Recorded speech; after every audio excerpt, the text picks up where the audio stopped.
Bonjour à toutes et à tous, bienvenue dans Conscious Love et les podcasts où on explore les relations humaines, l'amour conscient. Et aujourd'hui, j'ai le grand plaisir d'être là avec Sophie Lise. Merci d'être là. Merci Heidi, ça me remplit de joie parce que j'adore votre podcast et pour moi, c'est très très important d'explorer toutes ces questions-là. Merci. Mhm. Et aujourd'hui, on va parler d'un sujet qui me parle beaucoup, Mhm. c'est la sécurité intérieure Absolument. que tu as vraiment abordé dans tes accompagnements. Ouais. Avant d'entrer dans les vices du sujet, j'aimerais bien que tu nous racontes un petit peu de toi, de ton parcours, si ça te dit. Bien sûr. Ouais. Donc moi je suis thérapeute et médium. Ouais. Et j'accompagne principalement des femmes, mais aussi des hommes depuis maintenant 20 ans. J'ai commencé... En fait, ça a été un double parcours parce que donc à la fois l'aspect psychologique est très important pour moi et l'aspect scientifique aussi dans une certaine mesure, et puis l'aspect spirituel. Donc que ce soit dans mes formations ou dans mes accompagnements, les deux ont toujours pris beaucoup de place. Ok. Voilà. Je sais que tu as beaucoup exploré la notion de sécurité intérieure. Ouais. Et commençons par le début. Qu'est-ce que ça veut dire? Qu'est-ce que ça évoque pour toi? Ouais, Avec sûr. tes mots, qu'est-ce que ça signifie la sécurité intérieure? La sécurité intérieure, c'est un état auquel 50% des gens en fait accèdent assez facilement parce qu'ils ont été élevés dans un environnement qu'on dit secure, c'est-à-dire avec des parents qui allaient assez bien eux-mêmes et qui ont pu les écouter, les sécuriser, les rassurer, leur montrer qu'ils avaient de la valeur, etc. Pour l'autre partie de la population, les autres 50%, c'est pas forcément le cas. Donc moi, je faisais partie des autres 50%. Évidemment, c'est pour ça que je me suis beaucoup intéressée au sujet. On n'a pas forcément été dans un environnement comme ça parce que nos parents eux-mêmes n'étaient pas très sécurisés et donc ils n'ont pas pu nous donner ce qu'ils n'avaient pas reçu. Si c'était des personnes qui n'avaient pas reçu ça et ne faisaient pas non plus un travail ou n'étaient du coup pas en conscience de ça, c'est compliqué pour eux de l'inventer. Surtout si on remonte dans les générations. À l'époque, il y avait quand même beaucoup moins de connaissances autour de la psychologie qu'il y en a aujourd'hui. Ouais. Les gens se posaient quand même moins de questions également. Ouais. Résultat, il y a pas mal de gens qui ont des insécurités. Alors, la sécurité intérieure, c'est un état de stabilité émotionnelle, d'estime de soi, de confiance dans la vie, et souvent d'un regard assez positif également sur la vie. Ok. Donc, c'est vraiment cette sensation d'ancrage en soi, à l'intérieur de soi.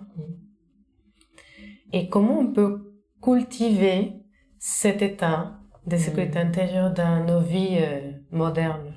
Ouais, alors c'est vrai que c'est hyper intéressant ta question parce que même une personne qui est assez sécure, ce qui se passe dans nos vies modernes va pas l'aider à cultiver cet état naturellement. En fait, je vais commencer par parler des choses qui empêchent, qui nous sortent de là. Okay. C'est toutes les distractions.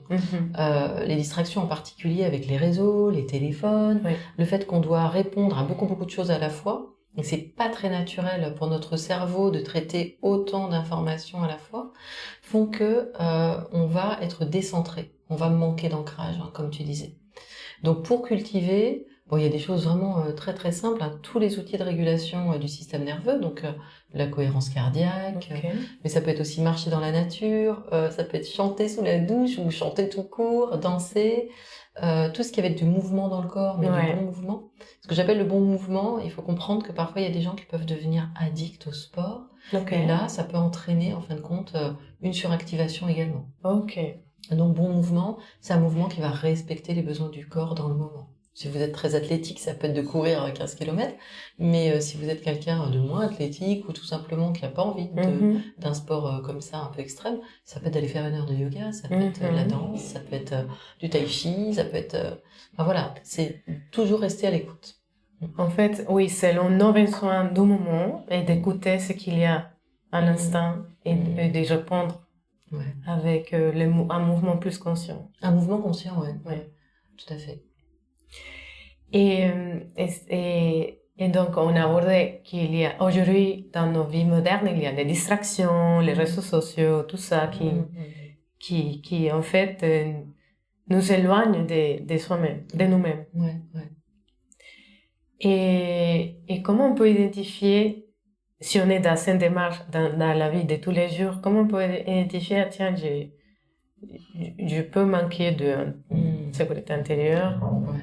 On va s'en rendre compte parce qu'on aura un stress chronique, on aura Ok. plus d'anxiété, on va être plus réactif. Ok. Alors si on revient à notre sujet de base, qui est quand même les relations, Ouais. ça peut être qu'avec mon ou ma partenaire, je vais manquer de patience. Ok. Tu vois, je vais être plus irritable, je vais plus prendre les choses pour moi.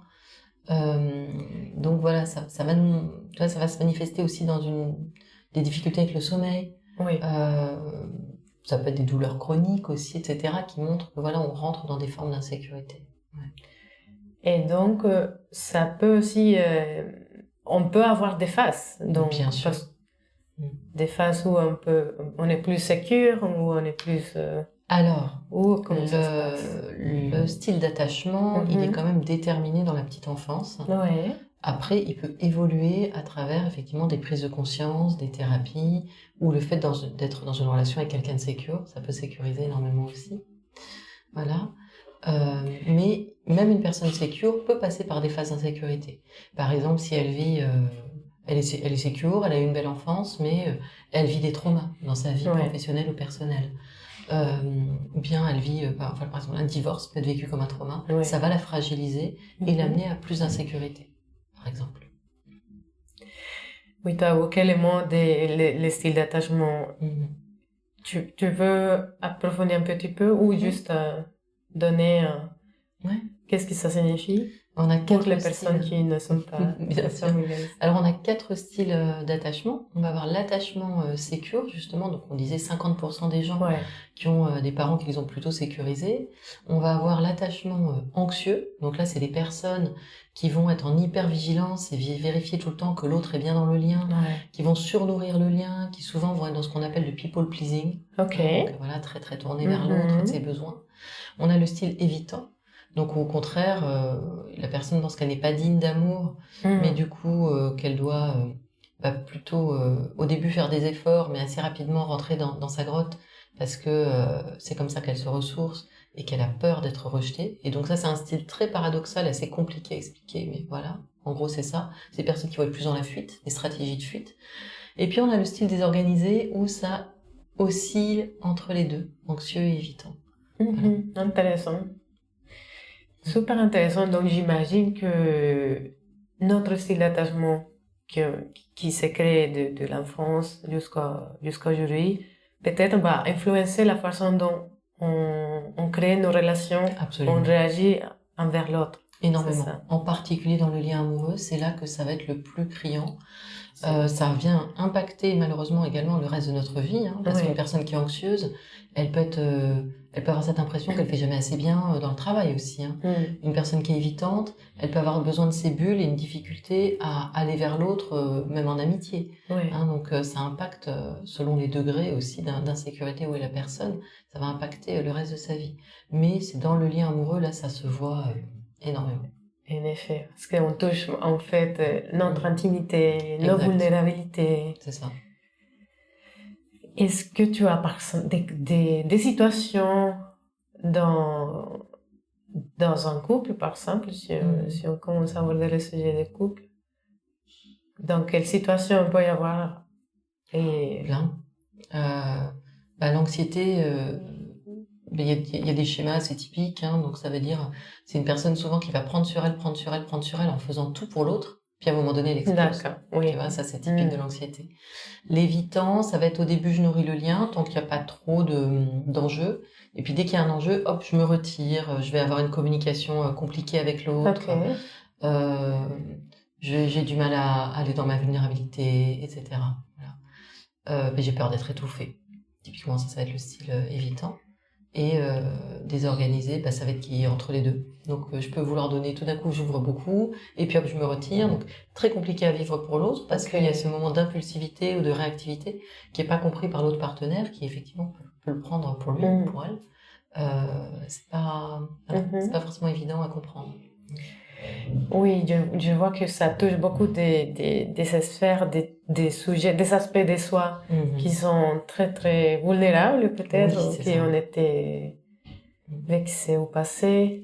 Oui, c'est ça, exactement. C'est des aspects de soi qui n'ont pas été sécurisés. Uh-huh. Et donc, quand tout d'un coup la personne rentre dans un lien amoureux, ça vient toucher ce petit enfant intérieur Ouais. qui crie depuis tout petit, qui crie ou qui s'est caché, mais bref, qui dit mais moi j'aimerais être aimé. Et là, oula, j'ai l'occasion. Alors en même temps, si j'ai pas travaillé sur moi, je vais chercher peut-être à réparer tout ce que j'ai pas eu dans l'enfance. Donc il y a une espèce de confusion entre je cherche à réparer papa, maman, ce que j'ai pas eu, et puis cette personne-là sur qui je vais projeter tout ça, alors que lui ou elle n'y peut rien. Enfin, tu vois, elle débarque comme ça, quoi. Ok, donc comment on peut faire ces mouvements d'aller vers, ok, je vais travailler mon style d'attachement sécure, ou j'ai vraiment envie, pour une personne qui a envie d'aller vers ce travail personnel de nourrir sa sécurité intérieure, quels sont les conseils que tu peux donner La première chose, et c'est le sujet, c'est le conseil le plus difficile à entendre et le plus utile, c'est de revenir à soi. Ouais. C'est vraiment de se poser la question, qu'est-ce que moi je mets en place dans ce lien? Qu'est-ce qui fait que je le nourris mal? Parce que les anxieux vont avoir tendance à dire, ah mais moi j'ai tout donné, puis l'autre il me rend rien. Ah ouais. Les évitants, mais j'y peux rien, c'est comme ça, je suis introverti, ils vont se trouver tout un tas de raisons, c'est l'autre qui m'accepte pas comme je suis. Alors. Et puis les désorganisés, l'amour ça fait trop souffrir, voilà, tu vois. Et donc plutôt que de se dire ça, c'est ok, j'observe ça en moi, comment je peux le changer, comment je peux communiquer avec l'autre là-dessus. Oser dire j'ai de l'anxiété, oser dire tu sais ça parle pas de toi, ça parle de mes blessures d'enfance, c'est déjà énorme, c'est déjà un premier pas très important. Juste le fait de s'ouvrir et de dire tiens, oui, ça c'est que j'ai en moi, ça me touche, ça m'appartient. Ça m'appartient. Ok. Oui, tu as dit un mot oser. Oser parler, oser exprimer. Ouais, exactement. C'est pas facile. Puis après, il y a tous les outils de stabilisation qui vont aider au quotidien. Donc, ce qu'on appelle outils de stabilisation, ça va être les respirations, l'ancrage, marcher dans la nature, comme on disait tout à l'heure, chanter, tout ce qui va calmer, réguler le système nerveux. Parce que dans un style d'attachement insécure, on a un système nerveux qui est dérégulé, à plus ou moins grande échelle, selon ce qu'on a vécu. Mais quand même, il est activé dans le lien amoureux, il va d'autant plus être dérégulé, donc il va falloir le réguler au quotidien. D'accord, très intéressant. Donc, si je reprends tes mots, et lorsqu'on sent qu'il y a une situation qui je sens qui me met, on va dire, en danger, ou je me sens stressée, ou mon système nerveux est très actif. Donc, ce que je peux faire, c'est de faire un recul, de revenir vers moi, et de faire une activité qui est juste pour ce moment-là. Soit faire une balade dans la nature, un mouvement conscient qu'on a évoqué tout à l'heure, la respiration. Ouais. Dans tous les cas, je dirais, c'est toujours un bon conseil. Il y en a plein, des choses, revenir dans ses pieds, dans les sensations des pieds, tu vois, parce que des fois on dit ça, mais je sais pas, t'es dans une réunion au boulot, tu peux pas. Comment on fait bon, les mecs, je sors, je marche en forêt, je reviens. Tu peux pas. Bon, voilà, nous, ce qu'on enseigne aux gens en consultation, c'est beaucoup d'outils de stabilisation qui peuvent être utilisés dans plein de situations. D'outils de stabilisation, j'aime bien ce mot. Ok. Et pour cette sensation des pieds en ancrage, tu peux nous donner comment on fait ça? Rien que de là, tu vois, là tout de suite, tu penses à tes pieds, aux sensations de tes pieds sur le sol, et ça va te ramener direct dans ton corps. Donc tes pieds sur le sol, tu peux bouger tes orteils, ressentir, tu vois, le contact. Rien que ça te ramène direct dans le corps. C'est tout simple, on peut tous le faire. Et donc, l'importance ici est de se connecter à notre corps. Oui, parce que le corps, il te ramène dans l'ici et maintenant. Ok. Tu vois, d'autres petits outils de stabilisation, comme il y a un truc qui dure 1 minute, où tu te fixes sur un détail visuel, tu écoutes, qu'est-ce qui se passe autour, tu sens ta peau, le contact, tu vois, du tissu sur ta peau, tu fermes les yeux, tu vas ressentir le goût dans ta bouche, peut-être de la dernière chose que tu as bu, mangé. Et donc là, tu actives tous tes sens. Oui. Et rien que ça, quand tu fais un petit tour comme ça d'1 minute, tu reviens dans l'ici et maintenant, dans le réel. plutôt que de focaliser sur un problème futur qui n'existe pas, ou un problème passé qui est passé, que tu peux pas changer. Là, tu reviens dans le moment présent et ça te calme. Ça va calmer mon système nerveux et en conséquence, tu vas mieux gérer. Je vais mieux gérer, je vais être plus disponible pour... Bien sûr, pour toi-même pour et moi, pour l'autre. Ouais. Et pour l'autre. Très bien. Et dans une relation de couple ou dans les relationnels, comment on peut communiquer ce dont on a besoin? Comment trouver ce courage ou comment on peut oser à communiquer ses besoins ou ses insécurités?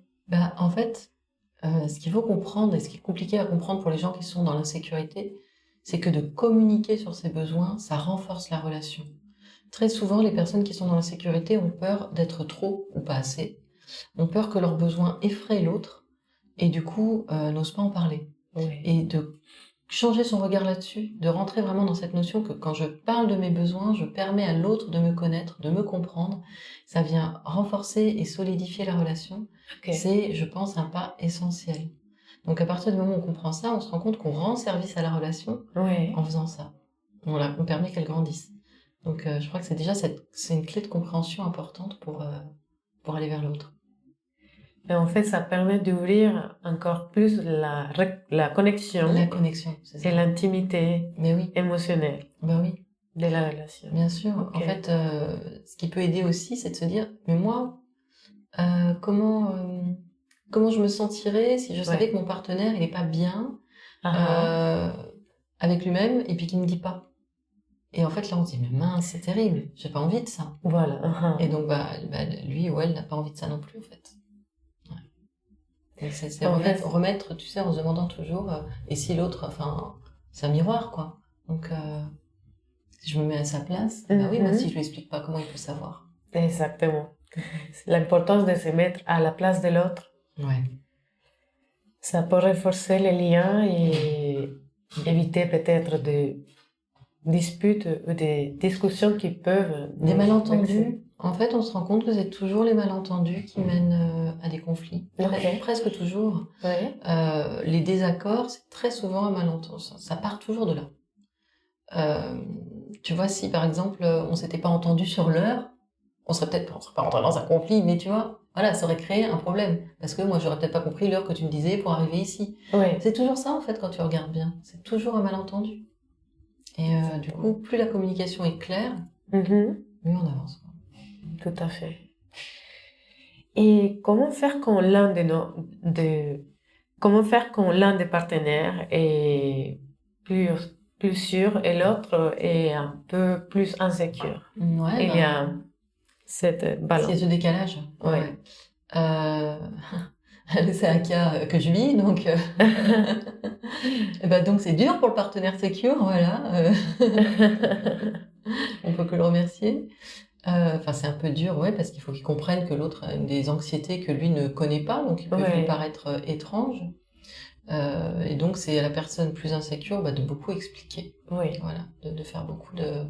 Alors sans non plus tomber dans la psychoéducation à fond, mais quand même d'expliquer, voilà moi d'où je viens, ce que j'ai vécu, ce qui fait que aujourd'hui j'ai peut-être encore des peurs qui s'expriment comme ça. Donc pour la personne qui a tendance d'être plus insécure, c'est à elle ou cette personne qui... moi je trouve, parce que la personne sécure, ça lui demande aussi un effort de compréhension, c'est sûr. De patience. De patience, voilà. Donc c'est un chemin, et en même temps que d'être avec quelqu'un de sécure aide beaucoup. Aide beaucoup à se sécuriser et à se sentir en sécurité, donc c'est un très très beau cadeau pour la personne qui est plus insécure. Tout à fait. Et peut-être cette personne va nourrir sa sécurité intérieure. Absolument. La relation va devenir encore plus sécure. Ça peut vraiment... Alors, encore plus si la personne insécure travaille sur elle, elle est en conscience, là, ça peut vraiment fleurir d'une très belle manière. Est-ce qu'il y a, à ton avis, il y a-t-il des rituels ou quels sont les exercices, des pratiques et saines à mettre en place dans un couple pour nourrir ces liens de sécurité intérieure. Alors, je dirais, c'est vrai pour tous les couples. Ouais. Pour moi, c'est déjà d'être clair de qu'est-ce que c'est ce couple-là. Ouais. Quelle valeur on met dans le couple. Par exemple, pour moi, un couple, c'est une équipe. Il y a des gens pour qui c'est moins ça. Enfin, tu vois, chacun a son modèle. Moi, je mets ça très très haut, voilà, dans ma vie. Mais après, voilà, chacun doit, avec sa partenaire, savoir à quel endroit on met le couple. Mais pour tous les couples, je dirais, il y a quand même, on l'a observé, hein, les couples qui marchent bien, c'est des couples qui se parlent tous les jours. Et c'est des couples qui font des rendez-vous réguliers. Ok. Voilà. Des rendez-vous. C'est-à-dire qu'au moins une fois dans la semaine, on se fait un rendez-vous où on parle pas des factures, des enfants, des emmerdes. On parle du couple. On est dans la relation. Et ça, on a vraiment observé en sociologie, en psychologie, que les couples qui marchent, c'est ceux qui font ça. C'est-à-dire que par contre, les gens qui oublient, au bout d'un moment, tu rentres dans une routine. Les rendez-vous heureux, amoureux, c'est, tu sais, des occasions spéciales, l'anniversaire, Saint-Valentin, je sais que vous en aviez parlé. Et en fait, c'est dommage parce que ça devient très conventionnel et restreint. Ok, oui. Et du coup, on sait plus trop si on se voit en amoureux parce que c'est la Saint-Valentin ou si on se voit en amoureux parce qu'on est amoureux.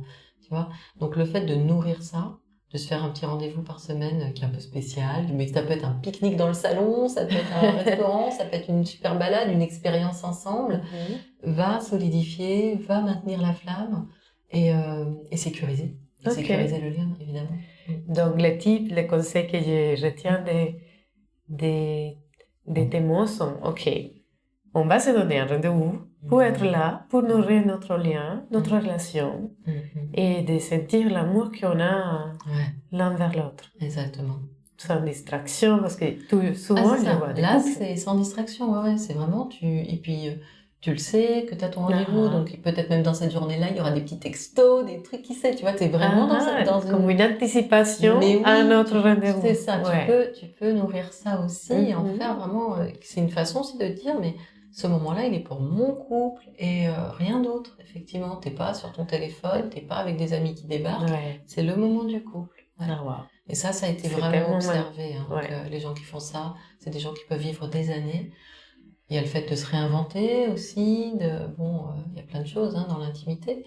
Mais en tout cas, quand il y a cette communication au quotidien et ce rendez-vous hebdomadaire, c'est déjà beaucoup pour se tenir au courant des évolutions l'un de l'autre et avancer ensemble.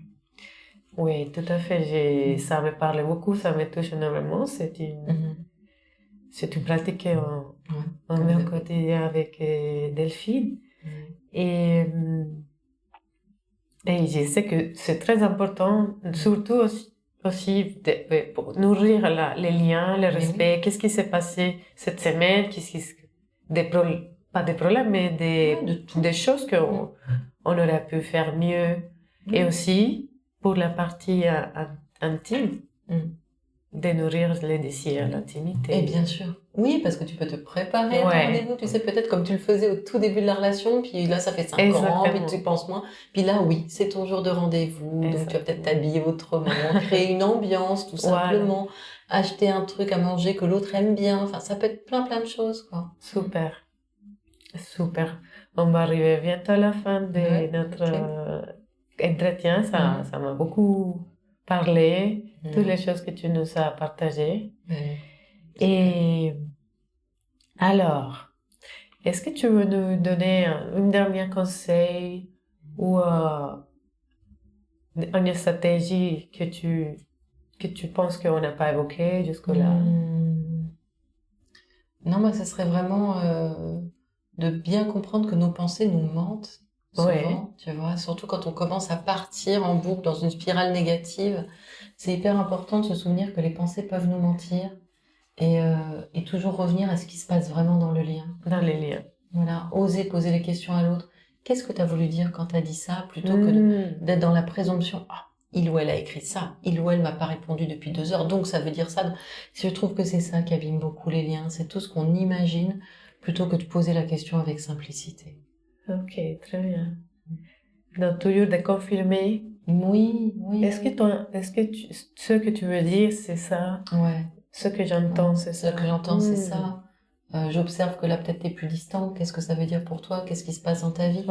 Arrêtez de tout prendre pour soi et vraiment ouvrir à écouter l'autre.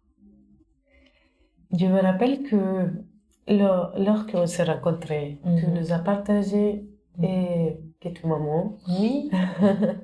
de jeune fille, Oui. et aussi qu'elle a choisi une orientation sexuelle homosexuelle. Comment c'était juste pour toi, si c'est ok pour toi, sûr, comment tu l'accompagnais pour qu'elle puisse justement nourrir sa sécurité intérieure dans un monde qui peut être un peu dur des fois. Bien sûr. Alors, je sais qu'elle aimerait, parce qu'on en a parlé avec elle, hein, que j'allais faire cette interview. Je vais évidemment demander son accord. Ouais. Elle avait envie déjà que j'insiste sur le fait que c'est pas un choix. Pour elle, c'est une identité. Et ça, je trouve ça bien de le dire, effectivement. Ouais. Tu vois, je trouve ça bien parce que je trouve qu'il y a encore une confusion dans notre monde. Même si pour moi, que le fait qu'une personne choisisse, pourquoi pas, c'est pas non plus un problème. Mais de comprendre aussi que tous les jugements qu'il y a, tu vois, sont encore plus malvenus quand on comprend ça, quoi. Pour moi, ça n'a jamais été un souci, en fait. Par contre, c'est vrai que quand elle me l'a annoncé, quand je dis ça n'a pas été un souci, c'est que pour moi, c'est même pas un sujet. En fait, voilà, c'est pas un sujet. C'est que mon enfant m'annonce, voilà, moi, je suis plutôt homosexuelle ou hétérosexuelle, ok, c'est ta vie, et puis je suis heureuse si t'es heureuse, quoi, ou voilà. Par contre, c'est vrai que là où ça m'a mise en insécurité, c'était, comme tu disais, par rapport au jugement qu'il peut y avoir dans le monde, à la violence qu'il peut encore y avoir dans certains pays, dans certaines traditions vis-à-vis de l'homosexualité. C'est ça qui m'a mise en insécurité. Et donc, pour l'aider, elle, moi, j'ai toujours dit que ce qui est bien, c'est qu'elle soit heureuse avant tout. Voilà, c'est ce qui compte. Bien sûr. Et que j'ai envie qu'elle soit fière d'être qui elle est. Bien sûr. Voilà. Donc ça, c'est vraiment hyper important pour moi. Et tous les moments où je l'ai senti dans la difficulté, avec la fierté, on en a beaucoup parlé, pour bien redonner peut-être à des personnes parfois de son entourage, ou dans les expériences qu'elle avait eues, les opinions des autres aux autres. Ouais. Voilà, ça c'est vraiment important. Tout à fait. Ça me parlait beaucoup. Les opinions des autres appartiennent aux autres. Ouais. Et donc, pour rebondir sur notre sujet de sécurité intérieure, être soi-même apporte beaucoup dans notre confiance, sécurité intérieure, et revenir au corps pour régulariser notre système nerveux, exprimer nos besoins, nos envies à notre partenaire. La communication, très important. Ouais. Puis moi, ma fille, c'est quelqu'un qui me donne un super exemple en relation, parce que justement, je la trouve très très bonne. Donc, elle prône beaucoup ça, elle est très bonne en communication. Donc, c'est chouette. Mais c'est vrai que, de toute façon, on se rend compte, moi, ça m'a aussi ouvert, du coup, à découvrir et à côtoyer plus de personnes homosexuelles, nécessairement. Et j'en avais quelques-unes, mais peu dans mon entourage. Et en fait, se rendre compte que les problèmes de couple, ils sont universels, de toute façon, il n'y a pas, voilà. Tout à fait. Donc, tu vois, c'est chouette de se dire, mais chacun va apporter des solutions un petit peu teintées différemment. C'est sûr, si c'est 2 hommes ou 2 femmes, la communication va être un peu différente, ou si c'est un homme et une femme encore.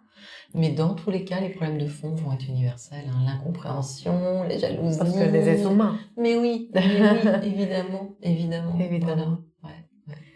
Super, merci beaucoup pour cette conversation très riche et inspirante. Et merci encore à tous ceux qui nous ont écoutés aujourd'hui. Merci. Et on va se retrouver la semaine prochaine pour un nouveau épisode de Conscious Love. Et je vous souhaite une très bonne semaine. Bonne semaine à tous. Et merci beaucoup, Heidi, pour cette opportunité. Merci à toi. Plaisir. À bientôt. Au revoir.